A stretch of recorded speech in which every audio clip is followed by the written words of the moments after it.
Cinema വാർത്തകളിലേക്ക് എല്ലാവർക്കും സ്വാഗതം. അപ്പോൾ നമ്മളിന്ന് വന്നിരിക്കുന്നത് 9ാമത്തെ ദിവസം കളങ്കാവൽ സിനിമയുടെ കളക്ഷൻ റിപ്പോർട്ട് അറിയാൻ വേണ്ടിയാണ്.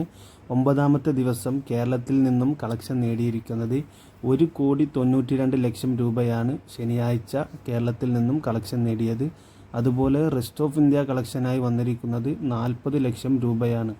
അഥവാ ടോട്ടൽ ഓവർസീസ് കളക്ഷൻ വന്നിരിക്കുന്നത് 2 കോടി രൂപയാണ്. അങ്ങനെ 9ാം ദിവസം ടോട്ടൽ വേൾഡ് വൈഡ് കളക്ഷനായി വന്നിരിക്കുന്നത് 4,37,00,000 രൂപയാണ്.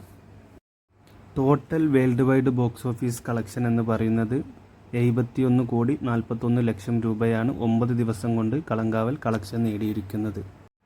10ാം ദിവസത്തെ കളക്ഷനിലൂടെ 75 കോടി രൂപ കളക്ഷൻ ലഭിക്കുമെന്നാണ് നമ്മൾ പ്രതീക്ഷിക്കുന്നത്.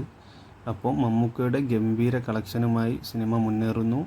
ഇതുപോലെയുള്ള വാർത്തകൾക്കും വിശേഷങ്ങൾക്കുമായി നമ്മുടെ ചാനൽ ഒന്ന് സബ്സ്ക്രൈബ് ചെയ്യാൻ മറക്കണ്ട. നന്ദി, നമസ്കാരം.